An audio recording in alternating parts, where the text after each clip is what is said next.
அமெரிக்காவை சேர்ந்த மொழியியல் அறிஞர் அலெக்ஸ் காலியர் அவர்கள் அவருடைய ஆராய்ச்சியின் முடிவுல ஒரு விஷயத்தை பதிவு பண்றாரு.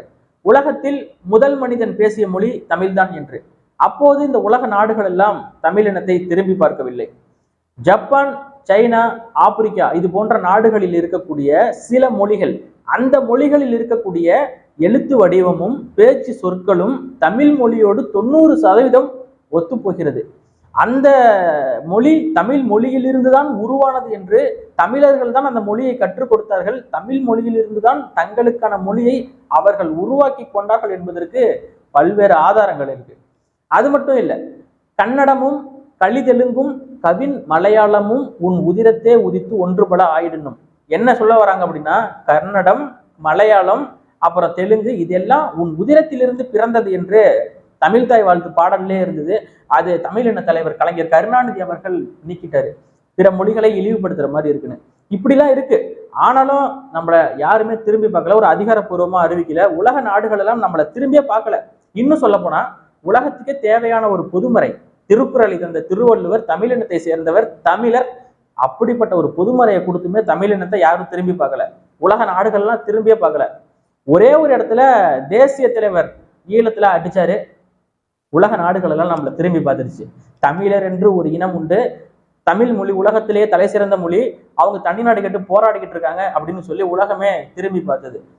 இன்னைக்கு தேசிய தலைவருக்கு பிறகாக தமிழ்நாட்டில் பல ஆண்டுகளாக பேசி வந்த தமிழ் தேசியம், தமிழ் தேசியம் அப்படின்னாலே ஒரு மஞ்சப்பையை தூக்கிக்கிட்டு புலிசாதம் கட்டிக்கிட்டு சைக்கிள்ல போயிட்டு ஊருக்கு புலவர் மாதிரி பேசிக்கொண்டு இருப்பவர்கள் தமிழர்கள் என்றாலே ஒரு காமெடியா, நகைச்சுவையா, நக்கல் நையாண்டி அடிக்கக்கூடிய காலங்கள் எல்லாம் மாறி இன்னைக்கு தமிழ் தேசியம் அங்கீகரிக்கப்பட்ட ஒரு கட்சியாக மாறி இருக்கிறது. ஆங்கில ஊடகங்கள்ல செய்தி வருது. டிக்கன் ஹெரால்டு அப்படிங்கிற ஒரு பத்திரிகையில அண்ணன் சீமான் அவர்களின் புகைப்படம் இப்படி கம்பீரமா இருக்கிற ஒரு புகைப்படத்தை போட்டு நாம் தமிழர் கட்சியின் 14 வருட அரசியலை பத்தி சொல்லியிருக்காங்க. ஒவ்வொரு தேர்தலிலும் நாம் தமிழர் கட்சி வாக்கு சதவீதம் அதிகரிச்சுக்கிட்டே போது, மிகப்பெரிய வளர்ச்சியை எட்டியிருக்கிறது என்று மிக பெருமையாக ஒரு ஆர்டிக்கல் ஒரு அரை பக்கத்துக்கு எழுதியிருக்காங்க. பார்க்கும் பொழுது ரொம்ப சந்தோஷமா இருக்கு. இதை பார்த்துட்டு பல பேருக்கு வைத்தறிச்சலை ஏற்படுத்தியிருக்குன்னே சொல்லலாம்.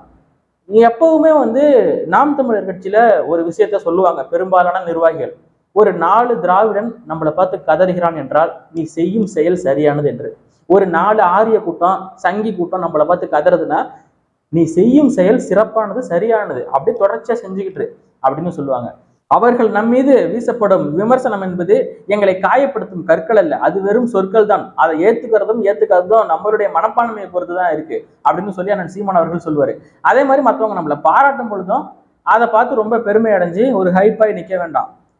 என்னைக்குமே நம்மளுடைய இலக்கு நோக்கி நம்ம போய்கிட்டே இருக்கணும். போய்கிட்டே இருக்கும் பொழுதுதான் நமக்கான வெற்றி நம்மளை தேடி வரும். இன்னைக்கு ஊடகங்கள் எல்லாம் நாம் தமிழர் கட்சியை புறக்கணிச்சுது. ஆனா இன்னைக்கு புறக்கணிக்க முடியல அப்படின்னா நாம் தமிழர் கட்சி வாங்கிய அங்கீகாரம் தான் இதற்கு காரணம். நாம் தமிழர் கட்சியை பற்றி பல பொய்யான செய்திகள், அவதூறுகள் எல்லாத்தையும் அள்ளி தெளிச்சாங்க. பல்வேறு விஷயங்கள்ல நாம் தமிழர் கட்சியை மறைச்சிருக்காங்க. ஆனா இன்னைக்கு எல்லா ஊடகங்களும், பெரும்பாலான ஊடகங்கள் எல்லாம் பேசுறாங்க. ஆங்கில பத்திரிகைகள் எல்லாம் செய்தி வருதுன்னு தெரிஞ்ச உடனே எங்களுடைய தாத்தா சுபவீர பாண்டியன் அவர்கள் நிலைமையை நினைச்சு பார்க்கும் பொழுதுதான் எனக்கு ரொம்ப கஷ்டமா இருக்கு. என்னென்னமோ பண்ணி பார்த்தோம், எவ்வளவு அவதூறு அள்ளி தெளிச்சோம்.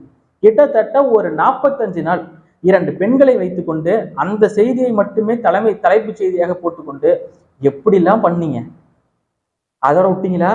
சின்னத்தை புடுங்கினீங்கல்ல, சின்னத்தை புடுங்கி 18 நாள் பிரச்சாரம் பண்ணி ஒரு மயிர் சின்னத்தை மக்கள் மத்தியில கொண்டுட்டு போய் சேர்த்து 36 லட்சம் ஓட்டை வாங்கியிருக்குன்னா இந்த செய்தி ஆங்கில ஊடகத்துல போட்டுதான் ஆகணும்.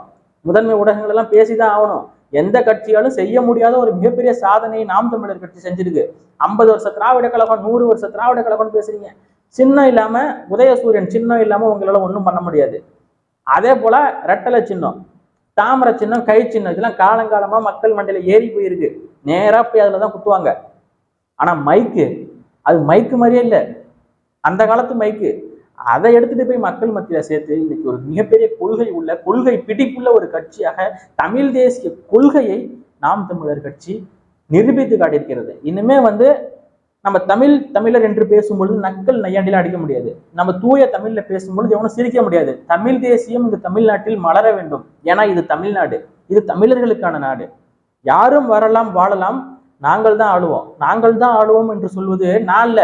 எங்க அண்ணன் சீமான் இல்ல, தமிழ் தேசியம் தான் இந்த நாட்டை ஆளும். என்னைக்கும் தனி மனிதனை தலைமை இருக்காத கொண்டிருக்கக்கூடிய தத்துவங்களை தலைமையிட்டு இல்லை. எங்களுடைய தத்துவம் தமிழ் தேசியம், தற்சார்பு பொருளாதாரம், தமிழர்களுக்கான உரிமை, தமிழர்களுக்கான வேலை வாய்ப்பு, தமிழர்களின் நிலம் வளம் பாதுகாக்கப்படணும், தமிழர்களின் நீர்வளம் நிலவளம் எல்லாமே பாதுகாக்கப்படணுங்கிறது எங்களுடைய கொள்கைக்கு உட்படாக இருக்கிறது. அதனாலதான் நாங்கள் தமிழ் தேசியம் வெல்ல வேண்டும் என்று பேசுகிறோம். நாம் தமிழர் கட்சி வளர்கிறது, ஆங்கில ஊடகங்களில் செய்தியாக மாறுகிறது, நீங்கள் கதறுகிறீர்கள், எங்களுக்கு மிகவும் மகிழ்ச்சியாக இருக்கிறது என்பதற்காக தான் இந்த பதிவு மக்களே. இன்னும் சொல்லணும்னா இப்ப விக்கிரவாண்டியில இடைத்தேர்தல் வருது. நாம் தமிழர் கட்சி அங்கீகரிக்கப்பட்ட ஒரு கட்சியாக மாறியதற்கு பின்னால் சந்திக்க போகும் முதல் தேர்தல். இன்னைக்கு நாம் தமிழர் கட்சியை பத்தி பேசாத ஆட்கள் இல்லை, பேசாத ஊடகங்கள் இல்லை. அதுல இந்த ஆங்கில ஊடகமும் ஒண்ணு. இன்னைக்கு நமக்கு இந்த விஷயத்தெல்லாம் எடுத்துட்டு போய் மக்கள்கிட்ட சேர்த்து தமிழ் தேசியத்தை விதைச்சு அங்க அறுவடை செய்வதற்கான ஒரு தேர்தலாக இந்த தேர்தலை நம்ம பார்க்கணும். எல்லா நாளையும் அறுவடைக்கான நாளா கருதாத, விதைக்கிறதுக்கான நாளா கருது. விதைச்சுக்கிட்டே வா, அது முளைச்சு வரும்னு அண்ணன் சீமான் சொல்லுவாரு. 36 லட்சம் வாக்குகள் இன்னைக்கு நமக்கு வந்திருக்கு. அதை தொடர்ந்து மீண்டும் தமிழ் தேசிய கொள்கைகளை பேசி சரியானதை பேசி நம்ம மக்கள்கிட்ட போய் சொல்லணும். என்ன அப்படின்னா, தகுதியும் திறமையும் ஒருத்தனுக்கு தேவை கிடையாது. உண்மையும் நேர்மையும் இருந்தா தகுதியும் திறமையும் தன்னால வந்துடும். இன்னைக்கு இப்ப நம்ம வீடியோவை பாக்குறீங்க அப்படின்னா ஏதோ ஒரு விஷயத்த சொல்ல வரோம் அப்படின்னு சொல்லி தான் பாக்குறீங்க. அப்போ நான் பாட்டுக்கும் தலைப்புல ஒண்ணு வச்சுட்டு உங்களை ஏமாத்துற மாதிரி ஒண்ணு வச்சுட்டு உள்ள ஒரு விஷயத்த சொன்னா பாப்பீங்களா? கிடையாது. அப்போ ஒரு வாட்டி பாப்பீங்க, அடுத்த வாட்டி கிளிக் பண்ணுவீங்களா, இவன் பொய்யா சொல்லிக்கிட்டு இருப்பான் அப்படின்னு சொல்லிட்டு போயிடுவீங்க. உண்மையும் நேர்மையும் இருந்தால் தகுதியும் திறமையும் தானாக வரும். அந்த தகுதியும் திறமையும் வளர்ந்து நிற்கிறது இன்னைக்கு நாம் தமிழர் கட்சி. அண்ணன் சீமான் அவர்கள் ஒரு 10-12 வருஷத்துக்கு முன்னாடி பேசின பேச்சுக்களுக்கும் இப்ப பேசக்கூடிய பேச்சுக்களுக்கும் உள்ள வித்தியாசத்தை நீங்க பார்க்கலாம். கருத்து ஒன்னாதான் இருக்கும். ஆனா அப்ப பேசின வீரியத்துக்கும் இப்ப ஒரு தலைவனுக்கான பண்பு ஒரு தளர்ச்சி அண்ணன் சீமான் அவர்கள் பக்குவமாக பேசுகிறார். அப்போ உண்மையும் நேர்மையும் இருந்தால் தகுதியும் திறமையும் வந்துடும். அண்ணன் சீமான் அவர்கள் தலைவருக்கான 100% தகுதியோடு களத்தில் நிற்கிறார். அண்ணன் சீமான் அவர்கள் முதலமைச்சர் ஆனாருன்னா எடுக்கக்கூடிய ஒவ்வொரு முடிவும் 100% சரியான ஒரு முடிவைத்தான் எடுப்பார் என்று எல்லாருமே நம்பலாம். 100% நம்பலாம். எந்த ஒரு இடத்துலையும் தவறான முடிவை எடுத்துட மாட்டாரு. மக்களுக்கு எதிரான ஒரு முடிவை எடுத்து விட மாட்டார். அது எவன் மிரட்டினாலும் சரி, நீங்க சொல்லலாம் நீங்க அதிபர் மாதிரி பேசலாம் அப்படின்னு சொல்லி நக்கல் அடிக்கலாம். எங்களை ஈடியை விட்டு பயமுறுத்த முடியாது, சரிங்களா? ஏன்னா நாங்க கோடியா கொள்ளையடிச்சு வைக்கல. ஈடி நம்மளை தூக்கிறோம் அப்படின்னு சொல்லி பயப்படுறவன் தான் மத்திய அரசுக்கு ஜால்ரா போட்டுக்கிட்டு அவன் கொண்டு வர மக்களுக்கு எதிரான திட்டங்களுக்கெல்லாம் கையெழுத்து போடணும். நாங்க போட தேவையில்ல, எங்கள்கிட்ட ஈடி கிடையாது, எங்கள்கிட்ட பணம் கிடையாது, ஈடி வர தேவையில்ல. என்னைய வந்தாலும் நாங்க எந்த ஒரு டெரரிசம் ஆக்டிவிட்டிஸும் பண்ணல. வந்தாலும் ஒன்றும் இல்லை, சும்மா போனை மட்டும் எடுத்துட்டு போயிடுவாங்க, அவ்வளவுதான், வேற ஒன்றும் இல்லை. திரும்ப போன் வாங்குறதுக்கு நாங்க தான் வேலைக்கு போய் கஷ்டப்பட்டு வாங்கிக்கணும். அப்புறம் இது மாதிரிலாம் இருக்கும். அப்புறம் ஒண்ணுமே பண்ண முடியாது மக்களே. நாம் தமிழர் கட்சியை இன்னைக்கு தவிர்க்க முடியாது. கவி பேரரசு வைரமுத்து அவர்கள் நாம் தமிழர் கட்சி அங்கீகரிக்கப்பட்ட ஒரு கட்சியாக மாறியதற்கு வாழ்த்து தெரிவிச்சிருந்தாரு. அதுல அண்ணன் சீமான் அவர்களை பற்றி ஒண்ணு சொல்லியிருந்தாரு. சீமானை பழிப்பது அதிகமானாலும் கழிப்பது இயலாது என்று சொல்லியிருப்பாரு. நாம் தமிழர் கட்சியையும் அண்ணன் சீமானையும் நக்கல் நையாண்டி அடிக்கலாம். ஆனா நாம் தமிழர் கட்சியையும் அண்ணன் சீமானையும் தவிர்த்து விட்டு இனிமேல் தமிழ்நாட்டு அரசியல் களம் நடக்காது. அங்கீகரிக்கப்பட்ட ஒரு கட்சியாக மாறி இருக்கு. அனைத்து கட்சி கூட்டமைப்பு போடுறப்ப நாம் தமிழர் கட்சியை கூப்பிட்டு தான் ஆகணும். கூப்பிட்டா அங்க என்ன சம்பவம் பண்ணணுங்கிறது எங்களுக்கு நல்லா தெரியும்.